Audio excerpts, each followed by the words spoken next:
The dim light of Lagos filters through the blinds, casting stripes across Detective Funmi's desk. The envelope sits open before her, its contents, a blueprint of the warehouse, offshore account statements, and a photo of Amika spread out like pieces of a puzzle. Funmi's fingers tap rhythmically on her desk as her sharp eyes scan the documents. Her laptop glows faintly, displaying a satellite map of the Lagos port area. The warehouse near the port, the location matches the logistics map, Funmi thinks, her pen tracing the outline of the area on the blueprint. Adeshina thought he could bury this secret, but he's underestimated me. By dawn, the Lagos police headquarters hums with quiet determination. Funmi stands at the head of the briefing room, her commanding presence drawing the attention of her team. Behind her, a whiteboard displays the warehouse plans, marked with tactical notes.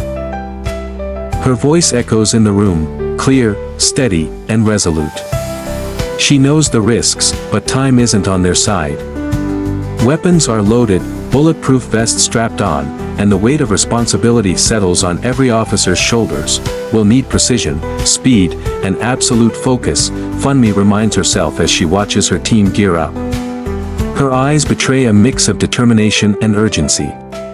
She knows this isn't just another mission, this is about saving a life and bringing a powerful man to justice. The warehouse looms in the darkness, a shadowy figure against the faint lights of Lagos Harbor. Armed guards patrol the perimeter, their silhouettes outlined against dim floodlights. The sound of waves lapping against the dock is interrupted by the faint rustle of movement in the shadows.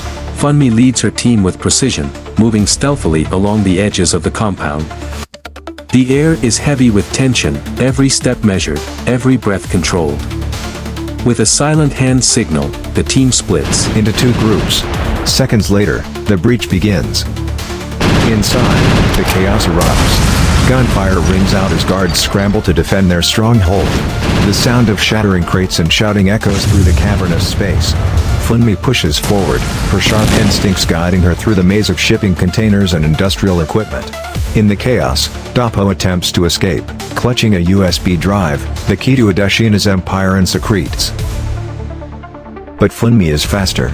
She corners him, her gaze unwavering as he stops and raised his hands in surrender. Funmi asked him to hand over the USB drive containing all the evidence needed to nail Chief Adeshina. Dapo thought he could outrun the truth. Funmi reflects as she retrieves the drive, her heart pounding with adrenaline. But justice always catches up. Deeper in the warehouse, Funmi finds a locked room. Breaking through the door, her flashlight cuts through the darkness to reveal Amika tied to a chair, her face pale but defiant. The young woman looks up, her relief palpable as Funmi approaches.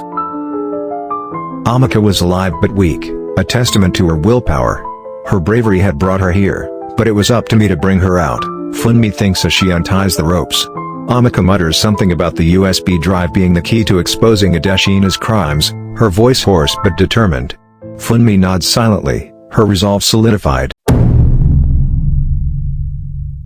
The sun rises over Lagos, casting its golden glow on Chief Adeshina's mansion. But the serene morning is shattered by the arrival of police cars, their sirens cutting through the stillness. Officers swarm the property, and Funmi leads the charge. Adeshina steps out, his face a mask of defiance quickly replaced by shock as handcuffs click around his wrists. For years, Adeshina's wealth and power shielded him from the consequences of his actions, Funmi reflects as she watches him taken away. But today, that shield was shattered.